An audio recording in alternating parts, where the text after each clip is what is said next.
Telugu YouTube ఛానల్లో మీ వ్యాపార ప్రకటనల కోసం 9154949554కి కాల్ చేయండి. సార్ కాఫీర్ అనే పదాన్ని ఆర్ఎస్ఎస్ వాళ్ళు మోహన్ భగత్ గారికి నా ఈ వీడియో ద్వారా తెలపడం జరుగుతుంది. కాఫీర్ అనేది హిందువులకు అనడం జరగలేదు.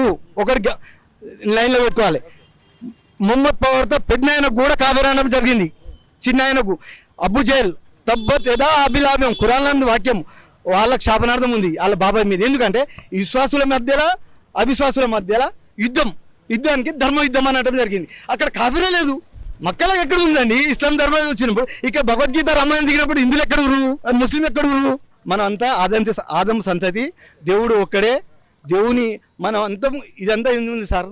సృష్టిని కాదు సృష్టికర్తను ఆదరించాలి. మన సృష్టికర్త ఎవరు? భూమి ఆకాశం పుట్టించిన సృష్టికర్త. మనం ఏం చేయాలి? సృష్టిని మొక్కుతున్నాం. అరే ముస్లిం దర్గాలకు మొక్కుతురు, మన కిత్త కంకరే శంకర్ భగవాన్ మన హిందూ సోదరు మొక్కుతురు. ఈ దోబి కాన్సెప్ట్ కలతే. భగవద్గీత వేదమే నీయే, యజుర్వేదమే నీయే, అందరూ ఒకటే.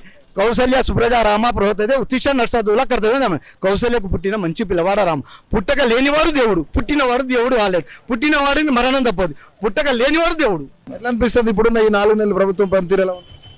ప్రభుత్వం మంచిగా కానీ ఒక ఇది ఫ్రీ బస్ పెట్టకుంటే బాగుంటుంది. ఆటో వాళ్ళకు లేడీస్ పెట్టడం వల్ల ఆటో వాళ్ళకి చాలా ప్రాబ్లం అవుతుంది. దాని తప్ప మిగతా అన్ని బాగానే ఉన్నాయి, మంచిగా ఉన్నాయి. సో ఈసారి రానున్న ఎన్నికల్లో ఎవరు గెలిచే అవకాశం ఉంది? ఎక్కువ ఎవరు ఛాన్స్ ఉన్నాయి? భువనగిరిలో మాత్రం కాంగ్రెస్ వస్తుంది. భువనగిరి కాంగ్రెస్ అంతే. ఇక మిగతా సపోర్ట్ చేశారా? చేస్తే ఎందుకు చేయాలి కదా. అంటే ఫ్రీ బస్ ఇచ్చినారు, ఆటో వాళ్ళకి అన్యాయం చేశారు అన్న.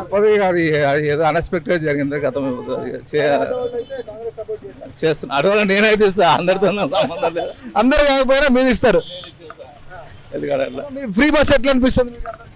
ఫ్రీ బస్ అంటే మంచిగా ఉంది కానీ ఏం బాగుంది సార్. ఫ్రీ బస్ ఆటోలలో కష్టం కదా, అవునా కదా? ఇప్పుడు ఆటో ఉందా? మాదని కాదు కానీ ఎంత అయినా ఇక కష్టమే కదా.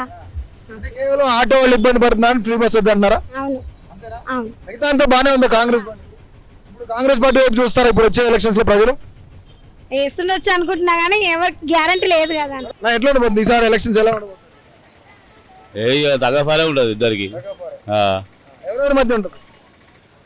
బీజేపీ బీఆర్ఎస్ ఉంటుంది. కాంగ్రెస్కి అంత ఉండదు. ఇప్పుడు వాళ్ళు హామీలు ఇచ్చి ఏం నెరవేరలే కదా. హామీలు నెరవేర్చలేదని కాంగ్రెస్ కుంటే అవకాశం లేదంట. అవును, హామీలు నెరవేర్స్తే పబ్లిక్ చూస్తారు అసలు. హామీలు చెప్పొద్దు, అవసరం అవ్వదా చెప్పదు, ఉన్నాయి చెప్పాలి అంతే. మరి ఇప్పుడు 15 ఆగస్టుకి 2 లక్షలు రుణమాఫీ చేస్తాను రైతులు. ఏం చేస్తాడు?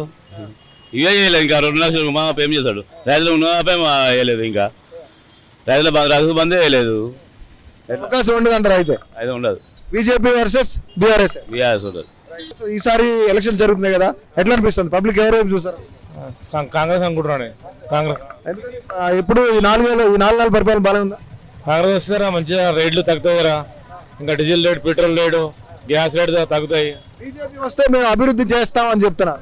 ఏముండే అభివృద్ధి ఏముండే అన్న, ఇంత ముందుకు ఉండే ఏం చేయలే. కాంగ్రెస్ రావాలని కొనుక్కుంటున్నాం. మరి ఇక్కడ బోర నరసయ్య గౌడ్ అందరికి తెలిసిన వ్యక్తి, మిగతా వాళ్ళు తెలియదు అని చెప్తున్నారు. అయినా కాంగ్రెస్ అభ్యర్థి తెలియపోయినా ఓటేస్తారు. ఇంతకుముందు టీఆర్ఎస్ ఉండే అభివృద్ధి ఏం బాలే, ఇప్పుడు కాంగ్రెస్ రావాలి అనుకుంటున్నాం. కిరణ్ కుమార్ రెడ్డి మంచి వ్యక్తినా? మంచి వ్యక్తి. Please subscribe to KTV Telugu. KTV Telugu. KTV Telugu channel.